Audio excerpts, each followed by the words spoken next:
जय हिंद दोस्तों, स्वागत है एक बार फिर से आप सभी का आपके परिवार वाणी फॉर एग्जाम में। तो दोस्तों आज हम लोग बात करने वाले हैं, जैसा कि आधुनिक भारत का गवर्नर जनरल एवं वायसराय चल रहा था, तो इसके तहत हम लोग वायसराय देख रहे हैं। तो हम लोग कहाँ पहुँच चुके हैं, अब लॉर्ड नॉर्थब्रुक एवं लॉर्ड लिटन को देखेंगे, उसके बाद लॉर्ड रिपन को देखेंगे। ठीक है, तो इस वीडियो में फिलहाल इन दोनों के बारे में बात होगी। तो अगर आप इससे पहले वाले जितने भी वीडियोस हैं नहीं देखे हैं तो प्लीज़ आप प्लेलिस्ट चेक करके आराम से देख सकते हैं, और सारे के सारे मिल जाएंगे आपको। पूरा कंप्लीट ये पूरा सिनेरियो चल रहा है, तो इसको देखिए, बहुत ही महत्वपूर्ण है सभी एग्जाम के लिए, छोटे से बड़े एग्जाम सबके लिए महत्वपूर्ण रहने वाला है। तो वीडियो शुरू करें उससे पहले अगर आप चैनल पर नए हैं तो प्लीज़ आपसे रिक्वेस्ट है कि आप चैनल को सब्सक्राइब कर लें, साथ ही साथ नोटिफिकेशन बेल को ऑन कर लें, जिससे मिल सकेगा नोटिफिकेशन सबसे पहले। दोस्तों के साथ शेयर करना बिल्कुल ना भूलें, और लाइक करिए वीडियो को। चलिए शुरू करते हैं। सबसे पहले बात करेंगे हम लोग लॉर्ड नॉर्थब्रुक के बारे में। ठीक है, तो लॉर्ड नॉर्थब्रुक जो है लॉर्ड मेयो, देखिए लॉर्ड मेयो हम लोग पिछले वीडियो में पढ़ लिए थे। तो जो मेयो का कार्यकाल था वो 69 से 1869 से लेकर 72 तक था। ठीक है, अब 72 से शुरू होगा लॉर्ड नॉर्थब्रुक का कार्यकाल, तो 1872 से 1876 तक इसका समय काल रहा था, है ना।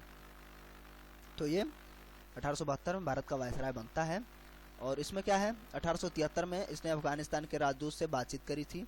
ठीक है, बहुत ज़्यादा इसमें काम नहीं है इसमें, है ना। और बाकी जो है फिर इसने 1876 में त्यागपत्र भी दे दिया था। ठीक है, और कूका आंदोलन इसी के समय में हुआ था, ये चीज़ याद रखेंगे 1876 में त्यागपत्र के लिए। और इसी के समय में कूका आंदोलन हुआ था, है ना, जो पंजाब का कूका आंदोलन था पंजाबियों के लिए तुम कहे तो ये लॉर्ड नॉर्थब्रुक के समय में हुआ था। और बाद 1875 में इसमें होगा आपको 1875 में अलीगढ़ में सैयद अहमद खां द्वारा मोहम्मद एंग्लो ओरिएंटल कॉलेज की स्थापना करी गई थी इसी के समय काल में। ठीक है, और 1875 में अलीगढ़ में सैयद अहमद खां द्वारा मोहम्मद एंग्लो ओरिएंटल कॉलेज की स्थापना की गई थी। ठीक है, जिसमें इसने 10 लाख की, सॉरी 10,000 की इसने धनराशि दी थी, 10,000 होगा, दान दिया था, धनराशि 10,000 रुपये इसने दान भी दिया था। और इसी के समय में प्रिंस ऑफ वेल्स, यानी कि जो किंग्स एडवर्ड भी कहा जाता है ना, वो भारत आए थे। ठीक, जो 7वें थे, तो प्रिंस ऑफ वेल्स इसी के समय भारत आए थे। और आगे अगर बात कर लें, देखें इसमें और है क्या, हाँ, इसी के समय में बड़ौदा के राजा मल्हार राव गायकवाड़ को हटाकर 1875 में उसके भाई के दत्तक पुत्र जो था उसको गद्दी पर बिठाया गया। तो ये इसी का काम था। ठीक है, उसके बाद हम लोग बात कर लें, और ये याद रखेंगे इनका। उसके बाद हम लोग बात करेंगे लॉर्ड लिटन के बारे में। ठीक है, तो 1876 के बाद अब शुरू होगा इसका कार्यकाल, जो 1876 से 80 तक रहा है। 1876 से 80 तक, तो इसका समय काल देखिए 76 से 80 तक रहा। और ये हम कहें तो भारतीयों के लिए एक तरीके से बड़ा मुश्किल का दौर लेके आया था। उसके बाद रिपन इसका अपोजिट था, भारतीयों के लिए ठीक ठाक काम किया उसने। तो इसमें देखिए इसे साहित्य जगत में यह ओवन मेरेडिथ के नाम से भी जाना जाता है, साहित्य के क्षेत्र में ओवन मेरेडिथ के नाम से प्रसिद्ध हुआ, है ना, क्योंकि ये महान प्रतिभाशाली लेखक था। ठीक है, एक महान लेखक था, और बाकी उदार तो नहीं था ये, हाँ प्रतिभावान वक्ता था, ठीक ठाक, ठीक है, अच्छा वक्ता भी था। और लेकिन रिपन जो है इसके सापेक्ष क्या ऐसे ही बहुत ही अच्छा व्यक्ति और उदार था, लेकिन ये ऐसा कुछ नहीं था। इसकी मनोवृत्ति बहुत घटिया थी, और ये हम इसलिए कह सकते हैं कि जो अंग्रेज अधिकारी या अंग्रेज कर्मचारी जो भी हुआ करते थे, आमतौर पे उनको सजाएं अपेक्षाकृत हल्की कर दी जाती थी भारतीयों के। ठीक है, तो ये नरम तरीके से उनके खिलाफ काम करता था। ठीक है, तो ये चीज़ें थी इसके अंदर। बाकी अगर हम बात कर लें नेक्स्ट, तो इसमें इसके समय में द्वितीय आंग्ल अफगान युद्ध हुआ था, 1878 से 80 के बीच में लड़ा गया द्वितीय आंग्ल अफगान युद्ध, है ना। और इसने जो है अफगानिस्तान के प्रति एक बहुत ही उग्र तरीके से नीति का अनुसरण किया, है ना। और जो इसके समय अन्य जो महत्वपूर्ण घटनाएं, काफ़ी घटनाएं इसके समय हुई थी। तो इसके समय एक अन्य घटना जिसे हम कहते हैं भीषण अकाल का दौर था, तो जो 76 से 78 के बीच में घटा था, जो मद्रास, बम्बई, मैसूर, हैदराबाद, पंजाब तथा मध्य भारत के साथ साथ भारत के अन्य कुछ भागों में बहुत भयंकर सूखा पड़ा था, अकाल पड़ा था। और इसी के बाद ये अकाल आयोग का भी स्थापना इसने करी थी। तो 1876 से 78 के बीच का ये टाइम पीरियड रहा है और अकाल आयोग की स्थापना भी इसी ने की थी।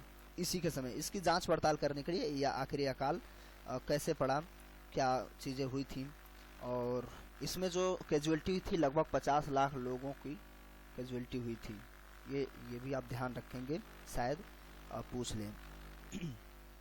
तो लिटर ने क्या किया, इसके कारण को जानने के लिए अकाल आयोग की स्थापना करी, जिसके जो अध्यक्ष थे वो रिचर्ड स्ट्रेची, ऐसे याद रख लेंगे आप लोग, रिचर्ड स्ट्रेची, ठीक है।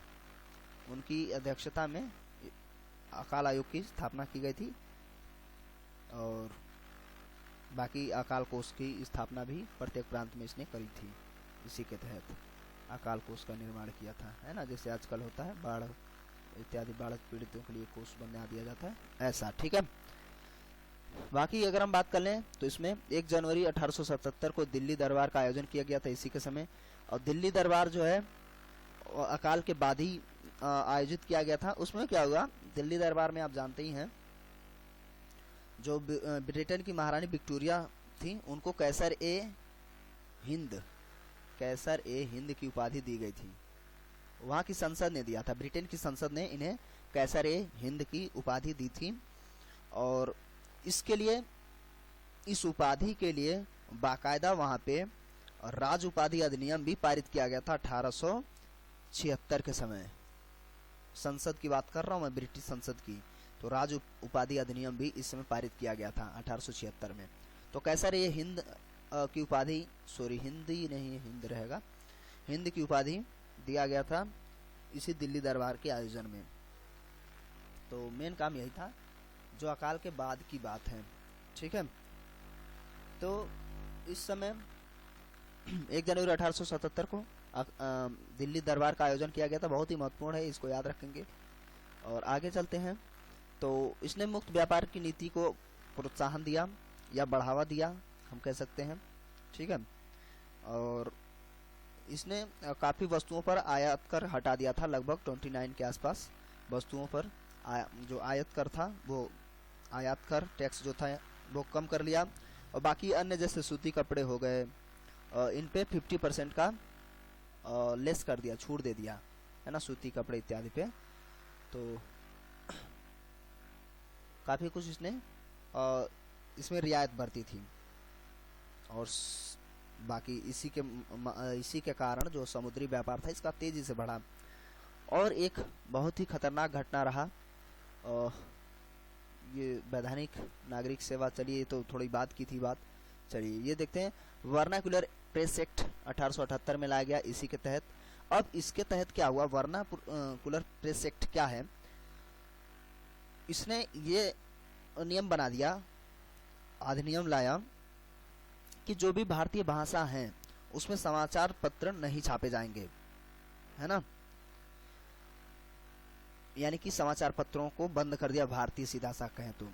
और इसको गला घोंट अधिनियम भी कहा जाता है, ये ध्यान देंगे आप लोग, गला घोंट अधिनियम भी कहा गया। तो खतरनाक सा था ये, 1878 में था। उसके बाद भारतीय शस्त्र अधिनियम भी इसने बनाया 1878 में ही, 1878 में ही। इसके तहत लाइसेंस लेना जरूरी हो गया था, है ना। कोई भी भारतीय बिना लाइसेंस के शस्त्र रख नहीं सकता था, और या उसका व्यापार भी नहीं कर सकता था, अगर करेगा तो दंडनीय अपराध था, ठीक है, दंडनीय अपराध था। तो ये भी याद रखेंगे, भारतीय शस्त्र अधिनियम 1978। और उसके बाद जो हो जाएगा भारतीय वैधानिक नागरिक सेवा, ये 1978, यहाँ मैं बोल गया था 1878, ये 1879 में। तो इसमें क्या हुआ, इसमें जो वैधानिक नागरिक सेवा की स्थापना करने की जरूरत थी, इसने क्या इसमें उसने यह व्यवस्था की कि जिन पदों पर नियमित नागरिक सेवाएं जो हैं या सदस्य काम करते थे, उन पर वायसराय तथा भारतीय जो मंत्री जो हैं उनके द्वारा स्वीकृति जरूरी है, उनकी स्वीकृति से ही नियुक्तियां की जाएंगी। ठीक है। और इसी ने लिटन ने अलीगढ़ में मुस्लिम एंग्लो प्राच्य महाविद्यालय की भी स्थापना की थी, याद रखेंगे। मुस्लिम, ये देखिए ये यहाँ से दिमाग सब लगाते हैं सब, है ना। तो मुस्लिम एंग्लो प्राच्य, ये थोड़ा सा ध्यान देंगे आप लोग, प्राच्य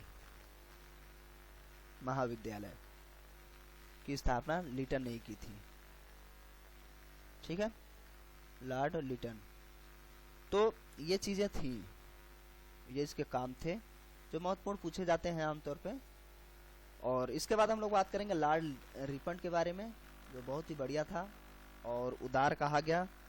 बाकी जारे जितने इसने शुरू किए घटिया टाइप के काम, उसने उसे हटाया। इसका जो है 4 वर्ष ये रहा था, तो 84 तक ये रहा। इसको हम लोग अगले वीडियो में, इसके बाद रिपन के बाद आगे के जो भी वायसराय होंगे उनको हम, जैसे डफरिन हो गया, लेस्डाउन हो गए, एल्गिन द्वितीय, इन सबको हम लोग कंप्लीट करेंगे। ठीक है।